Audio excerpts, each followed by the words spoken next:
Hi dears, welcome to Jewel Babies World. ഇന്ന് നമ്മളൊരു സ്ഥലം വരെ പോവുകയാണ് കേട്ടോ. ഒരു അവാർഡ് വാങ്ങാൻ പോകുന്നതാണ് കേട്ടോ. നമ്മുടെ ഈ കോസ്റ്റ്യൂം ഡിസൈൻ ചെയ്തിരിക്കുന്നത് ഗംഗ ബൂട്ടിക്കാണ്. പിന്നെ ഇതാണ് നമ്മുടെ award function. Panayikulam little flower പള്ളിയുടെ പാരീഷ് ഹാളിൽ വെച്ചിട്ട് ഫംഗ്ഷൻ നടക്കുന്നത്. നല്ല മഴയുള്ളൊരു ദിവസമാണ് കേട്ടോ. എന്തായാലും അവാർഡ് വാങ്ങാനായിട്ട് പോകുന്നത്. സാധാരണ ഇങ്ങനത്തെ അവാർഡ് ഫംഗ്ഷൻ്റെ ഫോട്ടോസോ വീഡിയോസോ ഒന്നും അധികം ഞാനിങ്ങനെ ഷെയർ ചെയ്യാറില്ല. പക്ഷേ ഇതെന്തായാലും ഷെയർ ചെയ്യണമെന്ന് എനിക്ക് തോന്നി. അവിടെ കുറേ കാര്യങ്ങൾ നടക്കുന്നുണ്ട് കേട്ടോ. ലഹരി വിരുദ്ധ ജാഗ്രത, അതുപോലെ തന്നെ കുട്ടികൾക്ക് വേണ്ടിയിട്ടുള്ള പഠന ഉപകരണങ്ങൾ കൊടുക്കുന്നുണ്ട്. അതുപോലെ അവാർഡ് ഫംഗ്ഷൻ ഉണ്ട്. ഏറ്റവും മികച്ച മാർക്ക് നേടിയവരെ ആദരിക്കുന്നുണ്ട്. അങ്ങനെ കുറേ ഫംഗ്ഷൻ നടക്കുന്നുണ്ട്. നമ്മുടെ ജോബി സാറാണ് നമ്മളെ അങ്ങോട്ട് ക്ഷണിച്ചത്. ഇതാണ് ജോബി സാർ. വിളിച്ചോണ്ട് പറഞ്ഞു 1 കിലോ കേക്ക് വാങ്ങിക്കണം. ആൽവി പോയി അവര് കാറ് വാങ്ങിയപ്പോ ഫുൾ പുത്തക്കാറാ, ഫുൾ ടാങ്ക് പെട്രോളാ. ഒരാൾ പറഞ്ഞു നമുക്ക് 2 മണിയായിട്ടുള്ള 5 മണിക്കാണ് ആവശ്യം, നമുക്ക് പെരുമ്പാവൂര് മേടിക്കാം, അത്ര നേരം കാറ് ഓടിക്കാൻ. അവര് പെരുമ്പാവൂരോ മൂവാറ്റുപുഴ പോയി തിരിച്ചു വന്നാലും അവർക്ക് ക്ഷീണമുണ്ടാവില്ല. എന്താ കാരണം? അവർ ഇഷ്ടപ്പെട്ടിയതാണ്. നമ്മുടെ പ്രിയപ്പെട്ട നിനിയ നമ്മോട് സംസാരിച്ചു. നിനിയ സിവിൽ സർവീസ് ഇഷ്ടപ്പെട്ടിയതുകൊണ്ടാണ് നിനിയൊക്കെ അത് ട്രാക്ക് ചെയ്യാൻ സാധിച്ചു. നിങ്ങൾ പഠനം ഇഷ്ടമായി മാറണം. ആ ഇഷ്ടത്തിലേക്ക് പോകാൻ നിങ്ങൾക്ക് സാധിക്കണം. ആ ഇഷ്ടത്തിലേക്ക് പോകുമ്പോൾ നിങ്ങളുടെ അഭിരുചിയനുസരിച്ച് നിങ്ങൾ ട്രാക്കിലേക്ക് വീഴും. അപ്പോൾ ഇഷ്ടപ്പെട്ട് പ്ലാൻ ചെയ്യും. അപ്പോൾ ഇവരുടെ നമ്പറൊക്കെ കളക്ട് ചെയ്യുക. നാളെ നിങ്ങൾക്ക് ആവശ്യങ്ങൾ വരും. നമ്മുടെ മീറ്റിംഗ് സെക്ഷനിലേക്ക് നമ്മൾ പ്രവേശിക്കും.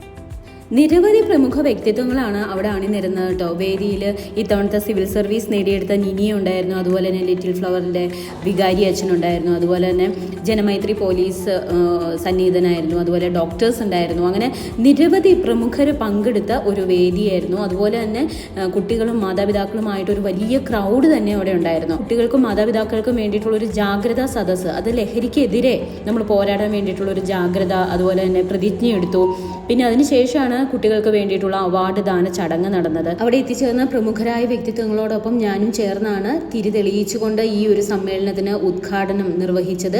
അതിനുശേഷമാണ് ഓരോരുത്തരുടെയും വളരെ അതിവിദഗ്ധമായിട്ടുള്ള അവരുടെ മേഖലകളിലെ പ്രാവീണ്യം തെളിയിക്കുന്ന ടോക്കുകൾ ഉണ്ടായിരുന്നു, ആശംസാ പ്രസംഗങ്ങൾ ഉണ്ടായിരുന്നു. അതുപോലെ എനിക്കും നല്ലൊരു ആശംസാ പ്രസംഗം കുട്ടികൾക്ക് വേണ്ടിയിട്ട് ചെയ്യാനായിട്ട് സാധിച്ചു.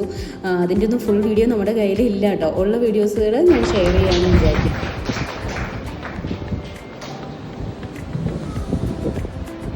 എല്ലാവർക്കും നമസ്കാരം. വേദിയിലിരിക്കുന്ന വിശിഷ്ട വ്യക്തികളെ, അതുപോലെ അധ്യക്ഷൻ, നമ്മുടെ ഉദ്ഘാടക, വേദിയിലും സദസ്സിലും ഇരിക്കുന്ന വിശിഷ്ട വ്യക്തിത്വങ്ങൾ ഇവിടെ എത്തിച്ചേർന്നപ്പോഴാണ് മനസ്സിലാവുന്നത് നിരവധി പ്രവർത്തന മണ്ഡലങ്ങളിൽ വിജയിച്ചവരും നിരവധി പ്രവർത്തന മണ്ഡലങ്ങളിലെ വിശിഷ്ട വ്യക്തിഗതം ഇവിടെ എത്തിച്ചേർന്നിട്ടുണ്ട്. എല്ലാവർക്കും എന്റെ സ്നേഹ നമസ്കാരം. ഒപ്പം ഗുഡ് ഈവനിങ്. അപ്പോൾ എല്ലാവർക്കും നല്ലൊരു ഈവനിങ് ആശംസിക്കുന്നു. ഒപ്പം ഇന്നിവിടെ നമ്മുടെ കുറേ കുഞ്ഞനുജന്മാരും അനിയത്തിമാരും വളരെ മിടുക്കരായിട്ട് നല്ല മാർക്കോടുകൂടി വിജയിച്ചു വന്നിട്ടുണ്ട്. അതിനൊപ്പം തന്നെ നമ്മുടെ ഇവിടെ പ്രാസംഗികർ പറഞ്ഞതുപോലെ പഠനം മാത്രമല്ല നമ്മുടെ ജീവിതത്തിൽ ശ്രദ്ധിക്കേണ്ട ഒരു കാര്യം കൂടി എന്ന ഓരോ കുട്ടികളും ഇപ്പോൾ ചിലർ ശ്രദ്ധിക്കുന്നുണ്ടാവാം, ചിലർ ശ്രദ്ധിക്കുന്നുണ്ടാവില്ല. പക്ഷെ ഈ ശ്രദ്ധിക്കുന്ന കാര്യങ്ങളിൽ ചിലപ്പോൾ നമുക്കൊരു സ്പാർക്ക് കിട്ടി.